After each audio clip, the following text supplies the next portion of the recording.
सर्वेभ्यो नमो नमः।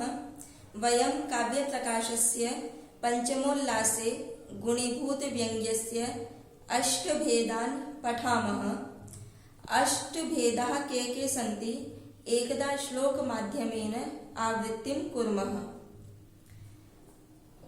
अगूढमपरस्याङ्गं वाच्यसिद्ध्यङ्गमस्फुटं संदिग्धतुल्यप्राधान्ये काक्वाक्षिप्तमसुन्दरं व्यङ्ग्यमेवं गुणीभूत व्यङ्ग्यस्याष्टौ भिदा स्मृताः। अष्टभेदान्तर्गते गुणीभूतव्यङ्ग्यस्य यः प्रथमः प्रकारः अस्ति अगूढगुणीभूतव्यङ्ग्यं, तं वयं दृष्टवन्तः, सर्वे दृष्टवन्तः। अगूढगुणीभूतव्यङ्ग्यस्य अपि त्रीणि उदाहरणानि सर्वे दृष्टवन्तः। त्रीणि उदाहरणानि केन प्रकारेण? यथा पूर्वं शब्दशक्तिमूलकं, द्वौ स्तः, अर्थान्तरसंक्रमितम्, अत्यन्ततिरस्कृतं च, लक्षणमूलध्वनेः आसन्। अपरः अस्ति अभिधामूलध्वनेः, अर्थशक्तिमूलध्वनेः एकः आसीत्। अद्य वयं गुणीभूतव्यङ्ग्यस्य द्वितीयं भेदं पठिष्यामः। द्वितीयः भेदः कः अस्ति? द्वितीयः भेदः अस्ति अपरस्य अङ्गम्। अपरस्य अङ्गम् अस्य अभिप्रायः कोऽस्ति? अर्थात् मम्मटः अपर शब्दस्य किम् अभिप्रेतमस्ति?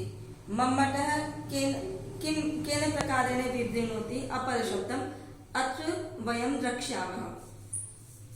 यथा अत्र जानन्ति यत् अद्य अपरस्य अङ्गं द्वितीयं भेदं वयं द्रक्ष्यामः। अत्र अपरशब्दस्य कोऽर्थः? अत्र अपरशब्दस्य एवं ध्यातव्यं यत् त्रिविधा अर्थाः भवन्ति। त्रिविधो अर्थः के भवन्ति? अत्र पश्यन्तु। प्रथमः अस्ति असंलक्ष्यक्रमव्यङ्ग्यः, द्वितीयः अस्ति संलक्ष्यक्रमव्यङ्ग्यः, तृतीयः अस्ति वाच्यस्य। एते त्रयः अर्थाः सन्ति अपरशब्दस्य। अत्र अपरशब्दस्य मम्मटः विवृणोति यथा रसादेर् वाच्यस्य वा वाक्यार्थीभूतस्य अङ्गं रसादि अनुरणनं वा। अत्र पर्यन्तं पश्यन्तु। रसादेर् वाच्यस्य वा वाक्यार्थीभूतस्य इदमस्ति अङ्गस्य, अर्थात् प्रधानस्य वार्ता भवति। अत्र कुतः कुत्र पर्यन्तं? रसादेर् वाच्यस्य वा वाक्यार्थीभूतस्य। अत्र अस्ति प्रधानस्य रसस्य अर्थात् अङ्गस्य वर्णनं भवति। अङ्गं रसादि अनुरणनं वा। अत्र अस्यां पङ्क्तौ किम् अस्ति? अस्यां पङ्क्तौ अङ्गस्य अर्थात् अप्रधानस्य रसस्य वार्ता भवति।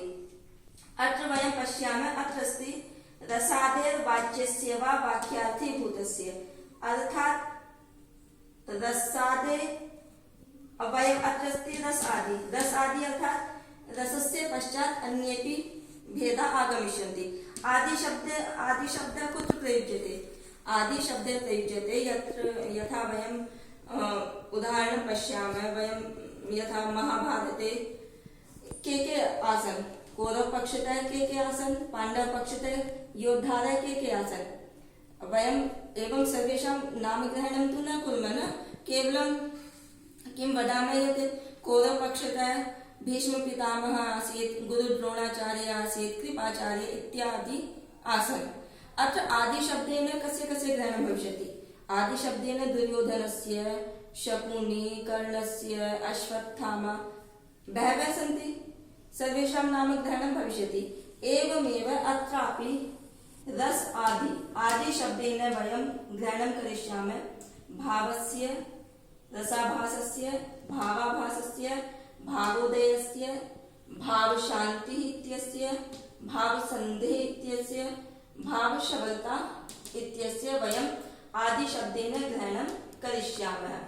अर्थात् रसादि शब्दमाध्यमेन वयं असंलक्ष्यक्रमव्यङ्ग्यस्य अथ च संलक्ष्यक्रमव्यङ्ग्यस्य ग्रहणं करिष्यामः। वयं जानीमः यत् असंलक्ष्यक्रमव्यङ्ग्ये किं भवति, संलक्ष्यक्रमव्यङ्ग्ये किं भवति। असंलक्ष्य क्रम व्यंग्ये वाच्यार्थस्य व्यंग्यार्थस्य प्रतीतिर् न भवति। तत्र रसः आस्वाद्यते, वाच्यार्थः अपि आगच्छति, व्यंग्यार्थः अपि आगच्छति, तयोर्मध्ये पूर्वापर्यरूपेण क्रमः अपि अस्ति, परन्तु सः क्रमः न दृश्यते। केन प्रकारेण न दृश्यते? यथा शतपत्राणि भवन्ति, तत्र सूचिका माध्यमेन यदा वयं छिद्रं कुर्मः तत्र एवं अनुभवः न भवति न यत् अत्र प्रथमे पत्रे छिद्रम् अभूत्, अधुना द्वितीयपत्रे गच्छति सूचिका, अधुना तृतीयपत्रे गच्छति, तत्र एवं प्रतीतिः न भवति न, किन्तु छिद्रं तु भवति, सहसा भवति, सार्धमेव भवति, तत्र क्रमस्य प्रतीतिः न भवति। एवमेव असंलक्ष्य क्रम व्यङ्ग्येऽपि वाच्यार्थस्य व्यङ्ग्यार्थस्य क्रमः तु अस्ति, किन्तु सः क्रमः न दृश्यते। एषः असंलक्ष्य क्रमस्य मध्ये किं किम् आगच्छति? असंलक्ष्य क्रमस्य मध्ये आगच्छति रस, भाव, रसाभास, भावाभास, भावोदय, भावशान्ति, भावसन्धि, भावशबलता, एते अष्टप्रकाराः आगच्छन्ति। द्वितीयप्रकारकमस्ति संलक्ष्यक्रमस्य। संलक्ष्यक्रमं किम् अस्ति? अस्य द्वितीय नाम अनुस्वानाभ अपि अस्ति। अनुस्वानाभ इत्यस्य कृते वयम् अनुरणन इति अपि वदामः। अनुरणन किं भवति? अर्थात् यदा वयं कुर्मः, घण्टानादं कुर्मः, तत्र घण्टानादे प्रथमः प्रधानशब्दस्य ध्वनिः भवति, तदनन्तरं लघु लघु शब्दस्य ध्वनिः दृश्यते, श्रूयते। तत्सदृशमेव संलक्ष्यक्रमव्यङ्ग्ये वाच्यार्थस्य व्यङ्ग्यार्थस्य च पूर्वापर्यरूपेण प्रतीतिः भवति, क्रमस्य प्रतीतिः भवति। अर्थात् तत्र दृश्यते यत् वाच्यार्थः आगच्छति, अधुना व्यङ्ग्यार्थः आगच्छति, वाच्यार्थस्य व्यङ्ग्यार्थस्य मध्ये पूर्वापर्यरूपेण क्रमः दृश्यते। अत्र वाच्यस्य अर्थात् वाच्यार्थस्य एते रसादि अर्थात् असंलक्ष्यक्रम, रसादि अर्थात् संलक्ष्यक्रम, वाच्यस्य अर्थात् वाच्यार्थस्य एते कीदृशः भवन्ति? एते भवन्ति वाक्यार्थीभूतस्य।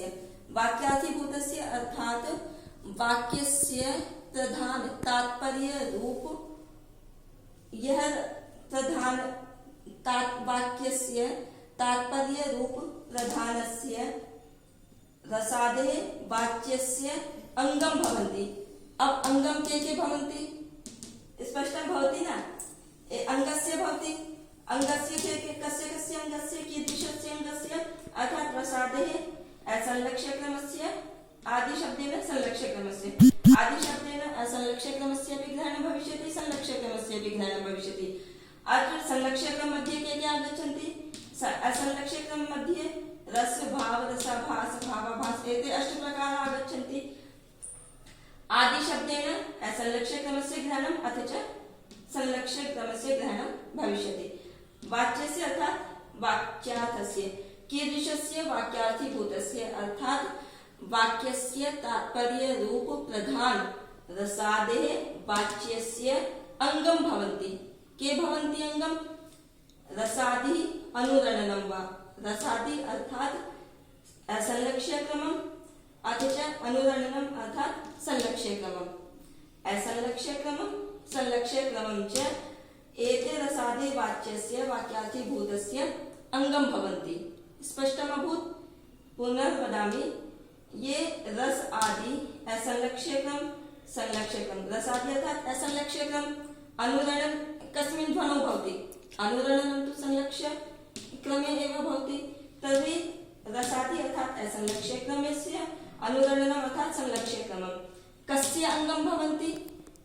रसादि वाच्यस्य वा, अर्थात् वाक्यार्थीभूतस्य, ये प्रधान वाक्यस्य प्रधानभूत तात्पर्य रूपीय रसादि वाच्यस्य भवन्ति, रसः भवति, तस्य एते अंगं भवति।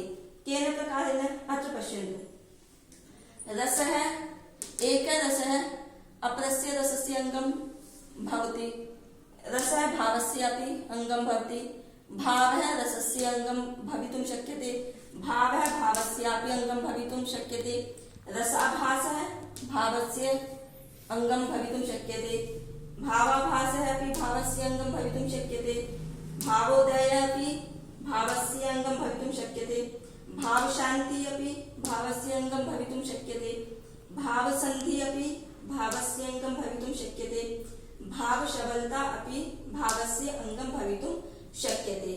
अर्थात् अत्र एवं अङ्गम् अर्थात् उत्कर्षाकदायकम्, अर्थात् रसः एकः रसः द्वितीयरसस्य उत्कर्षतां प्राप्नोति, सहायका भवति, अङ्गं भवति, अङ्गं प्रधानं भवति, अङ्गी प्रधानं भवति।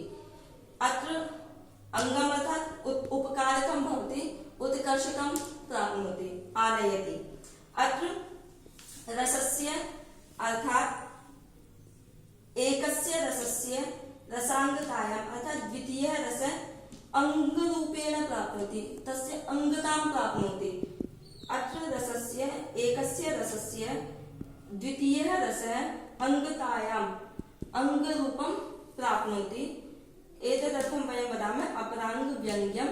मध्यमकाव्यं वयं पठामः, मध्यमकाव्यम् अर्थात् गुणीभूतव्यङ्ग्यं पठामः, गुणीभूतव्यङ्ग्यं जानीमः, अर्थात् यत्र व्यङ्ग्यार्थः वाच्यार्थापेक्षया अधिकचमत्कारयुक्तः न भवति तस्य कृते वयं वदामः गुणीभूतव्यङ्ग्यम् अर्थात् मध्यमकाव्यम्।